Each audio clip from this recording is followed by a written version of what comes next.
Assalamualaikum warahmatullahi wabarakatuh. Perkenalkan, nama saya Rael Putri, nomor absen 28 dari kelas 10A. Hari ini saya akan menjelaskan tentang sejarah Kerajaan Medang atau Mataram kuno. Yang pertama adalah latar belakang dari berdirinya Kerajaan Medang. Sejarah tentang Kerajaan Medang dapat ditemukan dalam prasasti Canggal pada 732 Masehi yang terletak di daerah Candi Gunung Wukir di kawasan Canggal, barat daya Kabupaten Magelang. Prasasti ini ditulis dengan bahasa Sanskerta, menggunakan aksara Pallawa, dan membahas tentang pembangunan Siwalingga atau simbol Dewa Siwa di sebuah bukit daerah Kunjara Kunja yang berada di Pulau Yawadwipah, Jawa. Sebuah pulau yang digambarkan sangat subur dan kaya akan sumber daya alam seperti beras dan emas. Pembangunan lingga itu diperintahkan oleh Raja Sanjaya sebagai bentuk penghormatan kepada Dewa Siwa dan juga untuk mempertegas kekuasaannya. Prasasti ini juga menyebutkan bahwa sebelum Raja Sanjaya memimpin, daerah itu dipimpin oleh Raja Sana atau Bratasenawa, yang dikenal sebagai raja yang bijaksana, adil, dan dalam setiap tindakan berani dalam pertempuran dan dermawan kepada warganya sehingga membawa kesejahteraan. Namun, setelah Raja Sana meninggal, kerajaan mengalami kesedihan yang mendalam dan terjebak dalam perpecahan yang mengakibatkan ketidakstabilan. Kekuasaan selanjutnya diambil alih oleh keponakannya, yaitu Sanjaya, yang merupakan anak dari Sanaha. Dia mampu memulihkan keadaan dengan menaklukkan wilayah-wilayah sekelilingnya dan menggabungkan kembali seluruh kekuasaan. Di bawah kepemimpinan Sanjaya yang bijak, adil, dan taat beragama, Kerajaan Medang berkembang dalam suasana damai, makmur, serta masyarakat hidup teratur dan patuh dalam menjalankan ajaran agama. Di sisi lain, prasasti-prasasti lain seperti prasasti Taji, prasasti Tulang R, dan prasasti Timbangan Wungkal juga mencatat adanya pembangunan Sanjaya Warsa, yaitu kalender Sanjaya, yang menetapkan bahwa tahun pertamanya Sanjaya setara dengan tahun 716 Masehi. Namun, belum ada kepastian apakah tahun tersebut menandakan kelahiran Sanjaya atau awal dari kekuasaannya. Berdasarkan informasi dari prasasti Canggal, diduga bahwa kekuasaan yang didirikan oleh Sanjaya di wilayah Jawa bagian tengah selatan merupakan kelanjutan dari pemerintahan sebelumnya, bukan sepenuhnya suatu kerajaan yang baru. Secara keseluruhan, diperkirakan Kerajaan Medang didirikan pada tahun 732 Masehi dan berakhir sekitar tahun 1016 Masehi sesuai dengan catatan dalam prasasti Puncangan.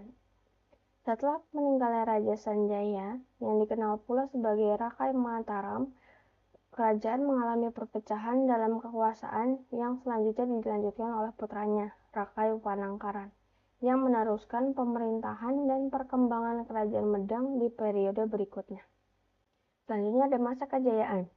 Masa kejayaan Kerajaan Medang terjadi selama pemerintahan Rakai Panangkaran hingga Rakai Watukura Balitung, sekitar 760 hingga 910 Masehi, berlangsung sekitar 150 tahun, terutama saat dinasti Sailendra berkuasa pada abad ke-8. Di tengah tiga dinasti Hindu-Buddha, yaitu Sanjaya, Sailendra, dan Isyana, pada periode ini Kerajaan Medang mengalami kemajuan yang signifikan di berbagai sektor, seperti seni, budaya, sosial, ekonomi, dan militer, yang mencerminkan tingkat peradaban Jawa kuno yang tinggi. Stabilitas politik dan pemerintahan yang kokoh juga membantu mendorong kesejahteraan masyarakat serta mengembangkan kehidupan beragama yang harmonis antara ajaran Hindu dan Buddha. Kemajuan tersebut sangat terlihat dari pertumbuhan arsitektur Jawa kuno yang ditandai dengan pembangunan candi, prasasti, dan monumen yang tersebar di dataran Kedu dan Kewu, area subur yang bersifat vulkanik di Jawa Tengah. Dataran Kedu dikelilingi oleh deretan pegunungan seperti Gunung Sumbing, Gunung Sindoro, Gunung Merbabu, Gunung Merapi, dan Gunung Menoreh. sedangkan dataran Kewu membentang dari lereng Merapi hingga lembah Bengawan Solo. Pada periode ini pula muncul bangunan-bangunan megah seperti Candi Borobudur, Prambanan, dan Sewu yang menjadi tanda kejayaan seni, budaya, serta kemampuan tinggi arsitektur dinasti Syailendra dalam mendirikan tempat suci bergaya Hindu Buddha.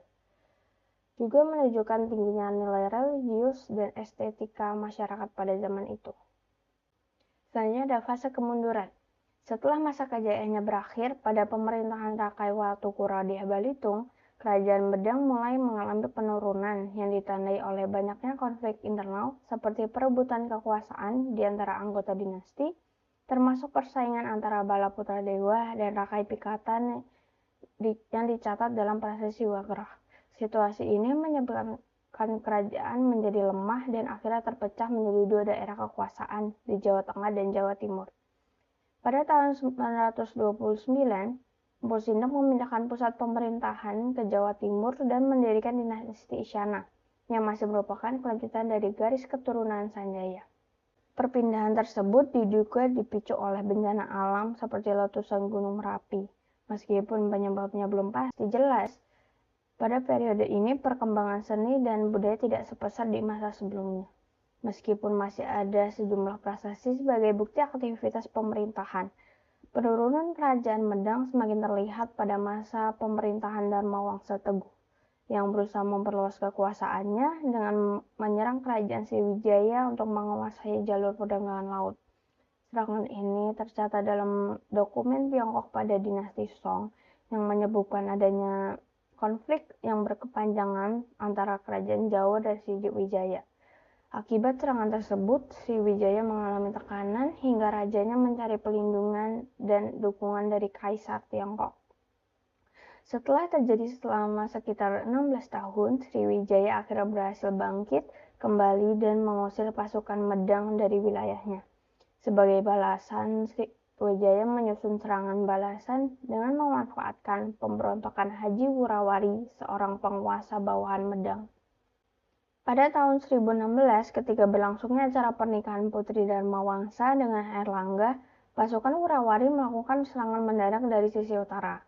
Serangan ini benar-benar mengejutkan istana dan menyebabkan kerusakan besar serta menewaskan Raja Dharmawangsa dan anggota keluarga kerajaan. Peristiwa ini disebut sebagai Mahapralaya yang menandakan runtuhnya kerajaan Medang dan hancurnya ibu kota Watan. Selain insiden tersebut, wilayah Medang menjadi kacau karena tidak adanya otoritas pusat, sehingga banyak daerah yang memisahkan diri, serta munculnya kerusuhan dan tindakan kriminal. Airlangga, yang adalah keponakan Dharmawangsa dan anak Raja Udayana dari Bali, berhasil melarikan diri bersama sisa anggota keluarga kerajaan ke daerah pegunungan di dalam Pulau Jawa.